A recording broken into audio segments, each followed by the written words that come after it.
It's good. It's good to know that you're like that. And that's it. That's it for now. That's all I'm going to say. Well, that's the end of Tytwinz 2080 questioning of Tyid. And this was 18 minutes. Because Shut up. I asked you one question and you took 5 minutes. You let me go for 18 minutes? Hey, twin, that's my twin. That's my twin. That's my twin. We just found out we were twins. Isn't that cool? And I'm your twin brother. We call this here a little twin. Twin tapping up a jet ski. This is Tyid asking questions to Tyari. What's your favorite time of the day? Lunchtime. Why? Cause it's not morning. I'm not feeling that groggy. I got up. I'm normally in the gym probably around lunchtime. That's why it's my favorite time. But also, don't get it wrong. On a regular morning when I'm at home, morning is my best time because I get to make breakfast for everyone. And we do have breakfast every day here in this house. What's the most adventurous thing you've ever done? The most adventurous thing I've ever done. That's an interesting question. When I'm younger, older, I would imagine older, but lately, those things are getting away from me. I drove on the sidewalk in downtown. Downtown LA? Yes. I drove on the sidewalk. Why did you drive on the sidewalk? Because my friend wanted to talk to these girls and I wanted to go home. And because he was talking to these girls, he was yelling out the window and I said, "Oh, you really want to talk to these girls?" He's like, "Yeah." And I said, "I want to go home." He's like, "Well, let's just stop." I said, "Okay." So I whipped my car up on the curb and I drove down the curb. Well, I was on the sidewalk, not on the curb. I was on the sidewalk. And he got so mad at me. He thought what I did was stupid, but I wanted to go home. Okay. I don't know if that's adventurous, but I thought it was a little bit adventurous. Yeah, downtown, I say for where we're at, that's pretty adventurous. What do you feel most inspired by? I'll say my family. That's easy. My family inspires me, my kids and all that now. The new dad and husband, and that's my main inspiration now. Before that would be my family, my brother, my nieces and nephews, my parents. They all inspire me. What is your favorite piece of clothing? I'm more athleisure more nowadays. I like to be comfortable. I got a bunch of stuff, jackets and stuff I don't even wear. I would just say I don't know, favorite piece of clothing. I really would, if I had to go with that one, I would just say like my some nice jogger pants, fleece jogger pants, or my oversized New Balance sweatpants. They're just easy. I can wear them with everything. They fit. They're comfortable. What's one of your favorite cocktails? What's something you like to drink? When you like to have a drink, what's your favorite cocktail? I have to be honest, man. I like the Malibu rum, coconut Malibu rum, but I'm starting to drink this bourbon whiskey that's pretty good. I mean, I just have a little taste when I cook dinner. I just like to relax, have a drink when I'm preparing dinner for everyone. Mm-hmm. What's a movie that makes you laugh the hardest? I would honestly have to go back and say it's something like Dumb and Dumber. That always makes me laugh. Yeah, for even if you've seen it a bunch of times and I get older and I'm like, I could still watch it and I'll still get some laughs out of it. Other than that, I could think about another movie. I can't think. Can you? What? Can you think of a movie I should think of outside of that? Dumb and Dumber's a good one. Oh, sheesh. I mean, there's a lot of good comedies, black comedies, white comedies. There's a lot of good comedies. Probably a cult classic, like a black cult classic. Right. Maybe like a Friday or something. I mean, Friday's funny. Cool, but it's not going to make me laugh. Like that. It doesn't make me laugh like that. You know what? I get off Sinbad, man. Back in the day, Sinbad. Anything Sinbad's in, I don't care if it's Good Burger. As corny as it might feel to some people, that stuff is still funny. Yeah, every time we laugh at. Yeah, House Guest. Shout out to Phil Hartman and. Yeah, R.I.P. And Sinbad. And Sinbad, he's doing this. He's getting up there. Yeah, that's one of my favorite childhood kind of movies growing up. Yeah, but I'll have to say Dumb and Dumber for the laughs because you could put it on now and I would be probably. And we're doing this. It wouldn't take long for me to laugh. What are 3 things that you cannot live without? You're talking about just regular things? You're talking about things that I do regularly? 3 things in your life at all, not in general. It could be things that you do. They could be people. It could be a thing. It could be something you enjoy doing. Things that you cannot live without. 3 things you can't live without. I would like to probably say just because the gym. One, I'll say the gym. I go to the gym all the time and I invested so much time. I feel like that's gotten me. That's the reason I go to the gym, because I want to live. So that's probably number 1, I would say. But as far as people, I can't narrow it down to people. I don't want to do that to people and just say them. I have a close relationship with you, my brother, obviously. I would have to say I wouldn't want to live without my wife. Obviously, she's become my best friend. Next. All right, that was those 3? No, that was it. That was 2, right? The gym and my wife. And I did mention you. Okay, I'll take mentioned that. you, but you I'll weren't, take it. you I'll weren't take another. it. I mean, I'm still gonna live if something happens to you. Yeah, for sure. Well, clearly, if I wasn't here, you might not be here either. So that's a good answer. Yeah, but I don't want to put you involved. I don't want to involve you like that. So I said Jim, my wife, and wouldn't I want to live without? Mm-hmm. I mean, I don't even know if I could say that like that. I would Right, just say, right. like, I mean, it could be in general. Things that you love so much, you don't want to have to live without. How about that? Honestly, the only thing I could ever think of, and then I should have came above all, is God. Really, I just the presence of God and knowing that my life is protected and covered and it's already been written. I don't have to work too hard to do certain things because I know that God's already made a way. I just have to, carry myself the way that I'm supposed to, do the right things, and that God will bless me. I've always been blessed since a child, and I've gotten things and gotten places that I never would have imagined, and I would not have planned. Even if I made a list and said, hey, I want to do this and do that and do this, it's only attainable through God's will and allow. So God. Yeah. Good answer. So, okay. Just to cut it short, because you're going to like to be long-winded like me sometimes. We'll keep it short. I have to think about these answers. That's a good answer. Short ones. Here. Sweet or savory? Savory. Summer or winter? Summer. I believe that. I agree. Favorite dinner? What do you mean? What's your favorite dinner, fool? There's so many favorite dinners. Pick your steak. Okay, that's a good one. And I don't mean it like a regular basic steak. It could be a just about medium rare filet mignon. I'm gonna say a New York steak if it's seasoned thoroughly throughout the night. I've been doing that a lot, and that's been becoming my favorite. What are 3 words that you could think of or that you would use to describe yourself if you could? If you could describe yourself in 3 words, I don't know if that's a good way. What would those be? What 3 words would you use? You don't have to necessarily tell me why, but what 3 words? Think about yourself. Think about Tyari. If you want people to know, if you could sum it up in 3 words. I'll say unstoppable, quiet, observant. That's it. What's a guilty pleasure of yours, if you could think of one? A bowl of cereal in the night with the ice cube. Tito Johnson taught me the ice cube trick to keep your milk cold. But I've noticed one thing I've enjoyed about being an adult, and I'll say even when I was like 20, 21, 19, is being able to have a bowl of cereal whenever I want. That's been one of my guilty pleasures. So I still, till this day, with these kids, and they always want whatever I'm eating. But at night, when I go downstairs to that kitchen, I can fix me a bowl of cereal. I might fix 2, one for me and one for my wife, and then we'll have a bowl of cereal in peace and quiet. Okay. 2 different types, too. If you could describe being a twin in 3 words, you could do that, or you could say what you admire about me, about your twin brother. What I admire about you, or 3 words about being a twin? Mm-hmm. You could do one or the other. If you could knock them both out, that would be great too. But it's your call. 3 words about being a twin.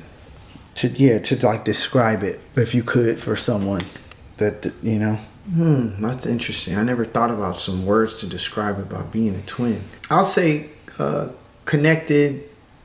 Most of the time, connected, all the time. Like a constant connection. Yeah, that's what I mean, constant. I guess I could say best friend too.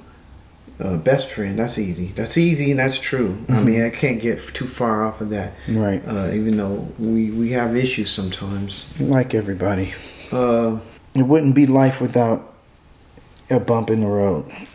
And I want to say this sometimes, but sometimes we don't have it like that. But it's like giving a no-look pass, which I don't do too many. But in this case, I feel like we could do a lot of no-look passes to each other because we trust and we know, and we kind of know how we both know so much of how we move that we could do that, more frequently than with anyone else. Damn, bro. I'm not gonna lie. I like the basketball reference. That's pretty good. So that chemistry.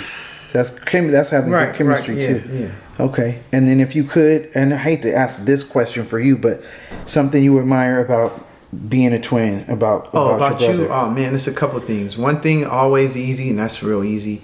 Your lack of care and consideration for other people's comfort in a situation where you can say what you want, do what you want, and you'll make everyone laugh from the most ridiculous thing. That part is one thing that I'll always say has been something that you are able to do that I just don't feel comfortable crossing that line. Like there's a line and that you're not supposed to cross, and you cross it, and you always cross it, and you don't have a problem crossing it. And you've crossed it so many times that people will, mention that, damn, where did that, like the wittiness that you have and the humor that you have sometimes, as much as it's a pain in my ass, a lot of the times, sometimes you hit the nail right on the head, and you come up with some creative, pretty funny things. Yeah, I was thinking about Charlie Murphy when you said that, like you calling me a habitual line stepper. Right. Well, when you was do talking about Charlie when Murphy. it's there, you do. So, but again, you won't come up with some of the things that you come up with if you don't cross the line. So you sometimes have to. So your outgoingness. You know what I'm saying? I may be outgoing in a different way, but you definitely have that more outgoing, wanting to talk to people more talkative, wanting to tell jokes, wanting to say, oh my God, you want to sit and share stories like Oprah Winfrey and get emotional with your guests and stuff. I just think I'm more vocal and emotional with stuff. I think you are more kinesthetic. Like you don't like to tell people stuff, you like to do it. You like to show people by doing it. You know what I mean? Right. So I think I don't want to tell nobody nothing. Tyari's asking Tyid questions. So we just did one where Tyid was asking Tyari questions. Now we only switch it up. I do not have my glasses on, as you can see. Tyari didn't have his earrings on. What would you tell your what advice would you give, to your teenage self? If I could go back and give advice to my teenage self, I would tell him, as soon as you turn 18, take whatever money you save and invest it in Amazon stock. Another thing that I would tell myself if I was 18 or if I was a teenager, keep believing, man. Keep believing. Believe it. If you believe it, if you believe you can do it, you can do it. Believe it. Keep believing. That's what I would tell myself. Don't let other people's attitude discourage you. Keep believing. Keep believing. Everybody's perspective is different, but it only takes one person to believe. If you believe it, it can still very well happen. All right. What makes you smile the most? A lot of goofy things that you probably wouldn't even think of. I spend a lot of time driving and I'll start smiling. Usually, not always music. Music gets me in a good vibe, but like when I think of anything that's inspiring to me or anything that's uplifting will make me smile. So if I'm in my truck and I think about something that the kids did or something that one of them said to me, and I'm kind of going back thinking about it, I'll start smiling. But I love when people are kind to each other. That makes me smile all the time. I love people to feel love. I love when people feel that somebody cares about them. That makes me smile 10 out of 10 times. If your life was a song, what song would it be? We're not gonna take... I don't know. If I that's the easy one. That's the easy. If I could think, I want to go. I love music, so I'm not gonna go with. I don't want to go with a title as much as I want to go with the song.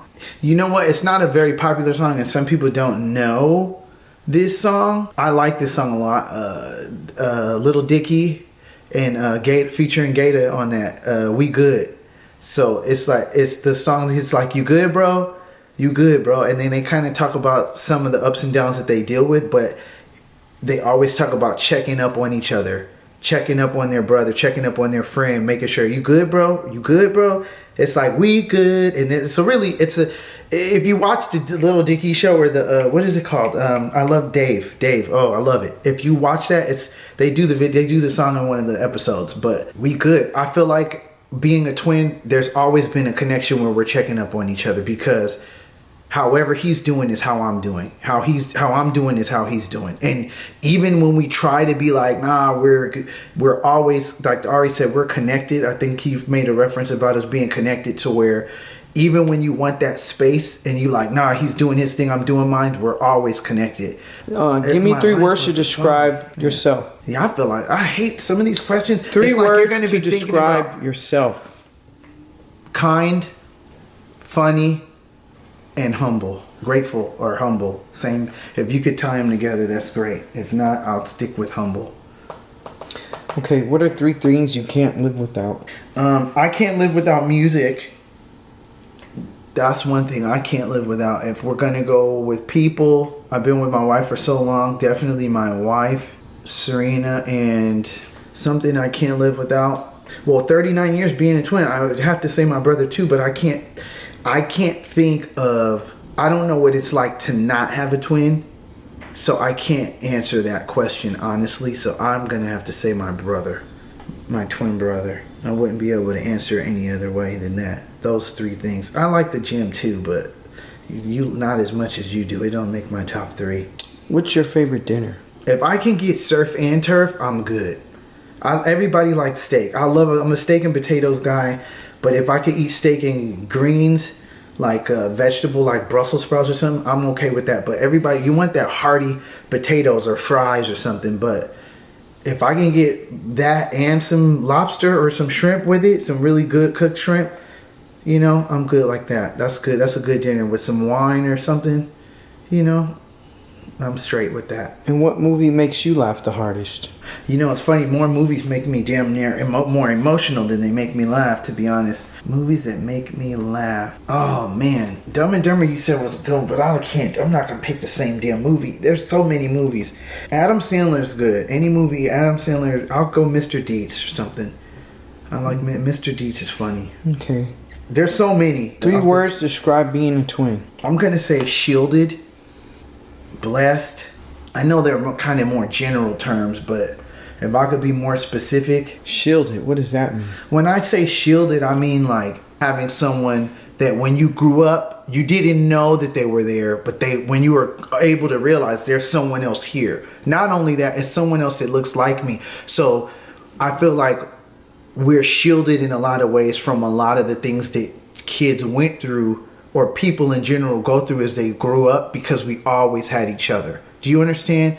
Like if someone used to make fun and say I had a big forehead, what you're or saying, something, he had a big forehead. So it was like, okay, I was shielded, because if I was by myself, I probably would have internalized that, like, oh my God, I have such a big forehead, I'm ugly, or I'm this or I'm that. But I'm like, shit. But you said at the beginning that they're not being singletons or being alone. That's why. Yeah. So I feel like in every facet that you don't even process of being with someone, having someone there, it gives you comfort and it shields you from a lot of things that you might be in your head about had you not had somebody there otherwise.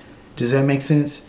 So I feel like being shielded, like being a twin, it shields you from a lot of your mental. Having, even if you just have a sibling that's not a twin, having someone to talk to changes a lot of things. If you notice, a lot of the people that, messing up these schools, doing all kind of crazy stuff, they didn't have nobody, and when you have somebody there, they might talk you out of it and say, hey, look, you might want to do this instead of that, or vice versa. So I think shielded. The other one I said was blessed. The third one I would say is understood. Shielded, blessed, understood. I think those are good, because you always have someone. You don't have to explain anything, and you don't have to explain nothing. And your twin understands where you're coming from, why you might feel that way, so on and so forth. There's something people don't know about you. Something people don't know. I won a car on the radio when I was 19 years old. That's something people don't know about me. But most people never ask. Some people don't know I'm a twin. If they don't ask me, people I know. But another thing, if I could add it, I know you asked for something. I'm going to say, people don't know I can sing. And I like to sing. I've always loved to sing. But that's for another time. I'd like to hear you sing. Yeah, right. Now, you're not going to hear me singing right now. But yeah, I like to sing. Singing for me, you got to warm up. And it ain't something. I could sing right now if I want, but that's not what we're doing right now. What do you admire most about your twin brother? I asked you about how you would describe yourself. You said unstoppable, and I always reference that when I think about you, because you go through life with someone. Shout out to Evan and Christian. I think Christian said something, or was it Evan, that was very like pivotal. It was like, you know, when your twin's going through something, you feel it. Tyari you're so strong in ways mentally and physically, especially going to the gym, that there are certain things that if they happen to certain people, they would not be good. They would not be all right. And I feel like when you go through certain things that would have tore someone else down or change their whole situation for worse, you coast right through it. It's like playing football and you see a big middle linebacker and everyone's like, oh my God, he's about to get tore up. And as small as you might be, or as underdogish, or whatever you want to call it, as the odds could be counted against you in many ways, and you just coast right through it. Through what some people would have a very difficult time. And not just once, but in a lot of different situations, you've shown that. So unstoppable is actually a great word. I always look at it like not just persistent, but mess with your momentum. When you made your mind up and you're going through it, it's like it's almost like unstoppable. But there's another word that I was using for it, almost like invincible, just very strong and very focused on getting things better. Because obviously as humans living life every day, we go through things. So one day something might hurt. You're always in repair mode. It's like, okay, this ain't right. Let's fix it. Let's get to it. You know what I mean? Instead of sitting there and being, sulking in despair or whatever the problem is, you power through it like most. And I know sometimes it takes internal stuff too, but the way you go through things so effortlessly, you would never know, which it kind of makes life easier being around you, because you make it to where people don't have to worry. It's like, don't worry about me, because I think you realize that when people worry about you, they could be stressed, but because you power through things so effortlessly, I think that's a twin trait too. I think because you don't want me worrying about you, you brush stuff off like, oh, don't, I got this. And you actually, shout out to Eva and Shirley. Eva said that Shirley's stronger than she thinks she is, I believe, if I got that right. And she's right. You're my Shirley. You're stronger than you. And when you power through stuff, it's just like, oh wow, you did that. And it's, so you have wit too, man. You just have it in a different way than me. Sometimes when I'm not thinking about something, it's like you come at a joke or something funny in a different angle, but you always do it with, like you said, for me, I might cross the line and say something, but you're funny just talking about, I could be like, what did you do today? What did you see when you went to the store? And you can tell it in a way where people are dying laughing, and it's literally just your interpretation of what happened today at the store. You know what I mean? Instead of having to go, you could just tell them straight out, oh, this is what happened today. This is crazy. And it's factual. It's just the way you put it together is funny. And that's something that you have a gift at. But yeah, man, there's many more other things. But if I could think of those, being invincible, and which sucks too, because obviously we're not invincible, but hopefully, yeah, it's gonna be it's good. It's good to know that you're like that, and that's it for now. That's all I'm gonna say. Well, that's the end of Tytwinz Twinnin' Easy questioning of Tyid, and this was 18 minutes. Shut up! I asked you one question and you took 5 minutes. You let me go for 18 minutes. Hey, twin, that's my twin. We just found out we were twins. Isn't that cool? And I'm your twin brother. We call this here a little twin. Twin, tapping up a jet ski.